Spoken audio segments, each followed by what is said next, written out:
सुप्रभात बच्चों, कैसे हैं आप सब। उम्मीद करती हूँ आप सब अच्छे होंगे।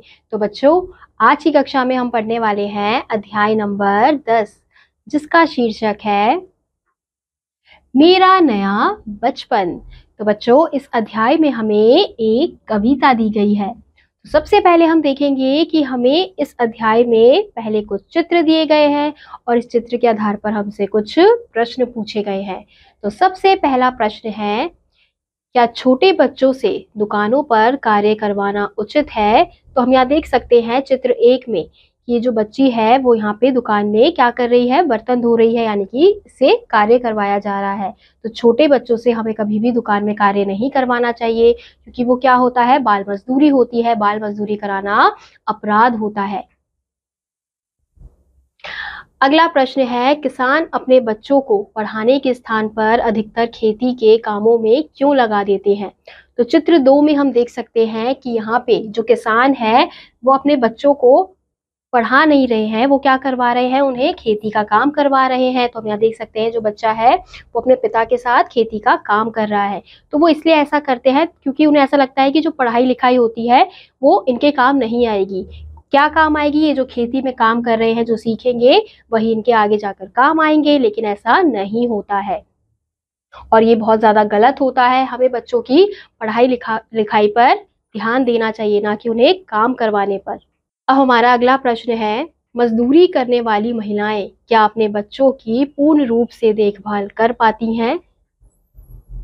तो चित्र 3 में हम देख सकते हैं कि यहाँ पे जो महिला है वो मजदूरी का काम कर रही है और यहाँ पे इसकी जो बच्ची है वो यहाँ पे बैठी हुई है, बेटी। तो मजदूरी करने वाली जो महिलाएं होती हैं वो अपने बच्चों पर ध्यान नहीं दे पाते हैं, क्योंकि उनका सारा दिन कहाँ चला जाता है, मजदूरी के कामों में चला जाता है, क्योंकि उनको पैसे कमाने होते हैं और अगर वो काम नहीं करेंगे तो उन्हें पैसे नहीं मिलेंगे। तो इस वजह से उन्हें अपने बच्चों को छोड़कर उन्हें मजदूरी का काम करना पड़ता है। अगला प्रश्न है, बाल मजदूरी के विषय में आप क्या जानते हैं। तो बच्चों, आपको बताना है कि जो बाल मजदूरी होती है, बाल मजदूरी के विषय में आप लोग क्या जानते हैं। बाल मजदूरी क्या होती है, जो 18 साल से कम बच्चे होते हैं उनसे काम करवाना क्या हो जाती है, बाल मजदूरी होती है। और बाल मजदूरी अपराध होता है, हमें बाल मजदूरी नहीं करवानी चाहिए, ना ही करनी चाहिए। अगला प्रश्न है, क्या नौकरियां करने वाले माता पिता बच्चों को पर्याप्त समय दे पाते हैं। तो चित्र 4 में हम देख सकते हैं यहाँ पे जो माता पिता नौकरी करते हैं वो यहाँ पे हम देख सकते हैं कि जो माँ है वो अपने बच्चे को समय दे पा रही है, क्योंकि उनके काम का जो समय होता है वो फिक्स होता है। वो अगर वो सुबह जा रही है तो वो शाम को वापस लौटकर आ सकती है और अपने बच्चे के साथ समय बिता सकती है। लेकिन जो मजदूरी वाला व्यक्ति होता है, जो माता पिता होते हैं, वो अपने बच्चों को ज्यादा समय नहीं दे पाते हैं। तो इनमें बहुत फर्क होता है। अगला प्रश्न है, बेफिक्र बचपन कैसा होता है। तो बच्चों, बेफिक्र बचपन कैसा होता है, जिसपे हमें किसी भी चीज की चिंता करने की जरूरत नहीं होती, ज्यादा पैसों की खर्च करने की ज्यादा चिंता नहीं होती। हम बस अपने बचपन में मग्न होते हैं, हमें ज्यादातर कुछ समस्याओं को झेलना नहीं पड़ता है। तो वो क्या होता है, हमारा बेफिक्र बचपन कहलाता है। इसी के साथ हम अपने अध्याय की ओर बढ़ते हैं। इस कविता में कवित्री ने अपने बचपन को याद किया है। बचपन की सरल मधुर स्मृतियां आनंद का अतुलित भंडार होती है। कवित्री ने अपनी बिटिया के बचपन की अटखेलियों और शरारतों में अपने ही बचपन की झलक देखी। उन्हें लगा कि उनका बचपन फिर से लौट आया है। तो बच्चों, इस कविता के माध्यम से जो इस कविता की कवित्री है, जिन्होंने ये कविता लिखी है, वो अपने बच्ची को खेलते हुए देखते हुए उन्हें ऐसा महसूस हो रहा है कि जैसे उनका जो बचपन है वो वापस आ गया है। तो उस आधार पर उन्होंने ये कविता लिखी है। बार बार आती है मुझको मधुर याद बचपन तेरी, गया ले गया तू जीवन की सबसे मस्त खुशी मेरी। तो इन पंक्तियों में कवि क्या कह रहे हैं कि बार बार आती है मुझको मधुर याद बचपन तेरी, यानी कि उन्हें बार बार अपने बच्चे को देखते हुए अपने बचपन की याद आ रही है कि वो भी किस प्रकार से बचपन में खेला करती थी और उन्हें किसी भी प्रकार की कोई चिंता लेने की ज़रूरत नहीं होती थी। तो वो देखते हुए उन्हें अपने बचपन की याद आ रही है और वो क्या कह रही हैं कि गया ले गया तू जीवन की सबसे मस्त खुशी मेरी, यानी कि हम बचपन में कैसे होते हैं, बिल्कुल मस्त होते हैं, हमें किसी प्रकार की कोई चिंता नहीं होती है। तो वैसे ही जो कवित्री है वो यही कह रही है कि सबसे मस्त खुशी जो बचपन है वो हमारी ले गया है।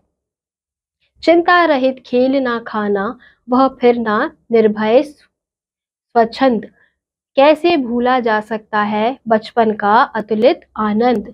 तो इन पंक्तियों में क्या कहा जा रहा है कि चिंता रहित खेलना खाना, यानी कि हम बिल्कुल चिंता रहित होते हैं, हमें किसी प्रकार से किसी भी चीज़ की चिंता करने की ज़रूरत नहीं होती है। बचपन में हम बिना चिंता के खेलते हैं, खाते हैं, और वह फिर ना निर्भय स्वचन, यानी कि हमें किसी भी चीज़ का कोई डर नहीं होता है, हम निर्भय होके घूमते हैं, खेलते हैं। कैसे भूला जा सकता है बचपन का अतुलित आनंद, यानी कि जब हम बचपन में होते हैं तो हमें एक अलग प्रकार का आनंद महसूस होता है, तो उस आनंद को हम नहीं भूल सकते हैं और कवित्री भी नहीं भूल पा रही हैं। रोना और मचल जाना भी क्या आनंद दिखाते थे, बड़े बड़े मोती से आंसू जयमाला पहनाते थे।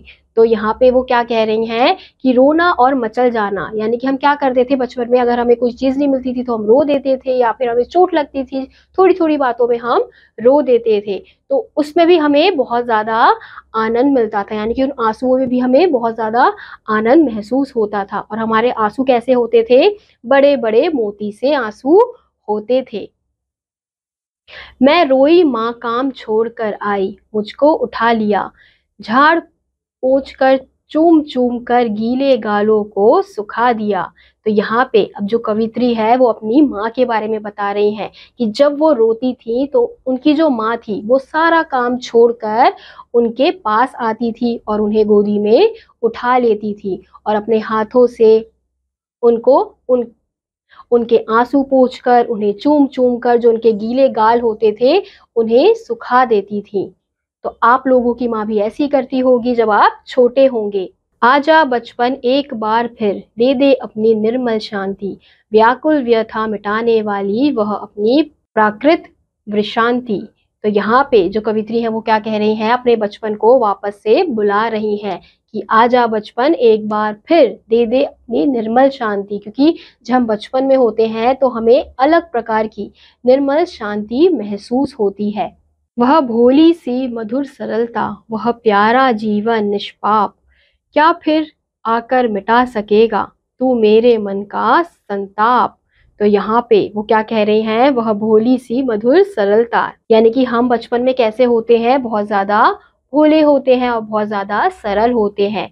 तो वो वही कह रही हैं कि वह प्यार जीवन निष्पाप, यानी कि हमारे अंदर किसी भी प्रकार का कोई पाप नहीं होता है, ना हम झूठ बोलते हैं, हम बिल्कुल कैसे होते हैं, बहुत ज़्यादा भोले होते हैं, सीधे होते हैं। बच्चे कैसे होते हैं, वो बिल्कुल भोले से होते हैं, आप उनसे जैसा कहोगे वो वैसा ही करते हैं, वो कभी भी झूठ नहीं बोलते हैं। मैं बचपन को बुला रही थी, बोल उठी बिटिया मेरी, नंदन वन सी फूल उठी, यह छोटी सी कुटिया मेरी। तो यहाँ पे वो क्या कह रही हैं कि मैं बचपन को बुला रही थी, बोल उठी बिटिया मेरी, यानी कि जो उनकी बिटिया है उसी समय बोल उठी, और नंदन वंशी फूल उठी, यह छोटी सी कुटिया मेरी, यानी कि जब उनकी बिटिया, यानी कि जब उनकी बेटी उनके घर में आई तो वो वही कह रही है कि नंदन वंशी फूल उठी, यह छोटी सी कुटिया मेरी, यानी कि उनका जो घर है वो कैसा हो गया, बहुत ज़्यादा खुशियों से भर गया। ऐसा लग रहा था जैसे वहाँ पे नंदनवन के फूल खिल रहे हैं। माँ ओ कहकर बुला रही थी, मिट्टी खाकर आई थी, कुछ मुंह में कुछ लिए हाथ में, मुझे दिखलाने आई थी। तो अब उनकी जो बच्ची है, जो कवित्री की जो बच्ची है, वो उनके बारे में, उसके बारे में बता रही है कि माँ ओ कहकर बुला रही थी, मिट्टी खाकर आई थी, यानी कि जो उनकी बेटी थी वो बाहर से मिट्टी खाकर आई थी और कुछ मुंह में कुछ लिए हाथ में, यानी कि जो मिट्टी थी वो कुछ मुंह में थी और कुछ उसके हाथों में थी, और मुझे खिलाने लाई थी, यानी कि वो कवित्री को खिलाने के लिए लेकर आई थी। मैंने पूछा यह क्या लाई, बोल उठी वह माँ काओ, हुआ प्रफुल्लित हृदय खुशी से, मैंने कहा तुम ही खाओ। तो वो कवित्री क्या कह रही हैं कि मैंने पूछा, यानी कि उन्होंने अपने बच्ची से पूछा कि ये क्या लाई हो, तो उन्होंने क्या कहा, बोल उठी माँ खाओ, माँ खाओ, यानी कि वो तुतला कर कह रही थी अपनी माँ को खाने के लिए कह रही थी। हुआ प्रफुल्लित हृदय खुशी से, जैसे ही उसने अपने शब्द बोले तो कवित्री का जो मन है वो कैसा हो गया, प्रफुल्लित, यानी कि उनका जो दिल है वो बहुत खुश हो गया। फिर उन्होंने कहा अपनी बेटी से कि नहीं, तुम ही खाओ। पाया मैंने बचपन फिर से, बचपन बेटी बन आया, उसकी मंजुल मूर्ति देखकर मुझ में नवजीवन आया। अब वो यहाँ पे क्या कह रही हैं कि पाया मैंने बचपन फिर से, यानी कि उन्होंने बचपन फिर से पा लिया। किस रूप में? अपनी बेटी के रूप में, यानी कि अब जो उनकी बेटी है उनको देखकर ही वो अपना बचपन फिर से महसूस कर पा रही हैं। बचपन बेटी बन आया और उसकी मंजुल मूर्ति देखकर मुझ में नवजीवन आया। मैं भी उसके साथ खेलती, खाती हूँ, तुतलाती हूँ, मिलकर उसके साथ स्वयं मैं भी बच्ची बन जाती हूँ। तो यहाँ पे जो कवित्री है वो क्या कह रही हैं कि मैं भी उसके साथ खेलती हूँ और खाती हूँ, तुतलाती हूँ, यानी कि जब हम बच्चे के साथ खेलते हैं तो हम भी क्या बन जाते हैं, बच्चे बन जाते हैं। तो कवित्री भी जब अपने बच्चे के साथ खेलती है तो वो भी बच्ची बन जाती है, उसके साथ खेलती है, जैसे वो तुतलाती है वो भी उससे तुतलाकर बात करती है। मिलकर उसके साथ स्वयं मैं भी बच्ची बन जाती हूँ, यानी कि वो भी उसके साथ मिलकर क्या बन जाती हैं, बच्ची बन जाती हैं। क्योंकि बच्चे के साथ हम कैसे खेल सकते हैं, खुद बच्चे बनकर ही खेल सकते हैं। जिसे खोजती थी बरसों से, अब जाकर उसको पाया, भाग गया था मुझे छोड़कर, वह बचपन फिर से आया। तो अंत में कवित्री ने क्या कहा है, जिसे खोजती थी बरसों, यानी कि जो चीज वो बरसों से खोज रही थी वो अब जाकर उन्होंने उसको पाया है। किस रूप में पाया है? अपनी बेटी के रूप में पाया है। और भाग गया था मुझे छोड़कर, वह बचपन फिर से आया है, यानी कि उनका जो बचपन है वो उनकी बेटी के रूप में फिर से आया है। तो जब वो अपनी बेटी को देख रही हैं तो अपने बचपन को याद कर रही है, और जब वो अपनी बेटी के साथ वैसे ही खेल रही हैं जैसे वो खेलती है, उसके साथ तुतला कर बात करना, जैसे वो खाती है वैसे खाना, वैसे ही उसके साथ खेलना, तो वो अपना ही बचपन महसूस कर रही है। तो उसी आधार पे बच्चों ये कविता उन्होंने लिखी है। तो इसी के साथ आज का यह अध्याय यहीं समाप्त होता है। उम्मीद करती हूँ आपको यह अध्याय समझ आया होगा। मैं आपसे मिलूंगी अगली कक्षा में, तब तक के लिए आप सभी बच्चे खुश रहिए और पढ़ते रहिए। बाय।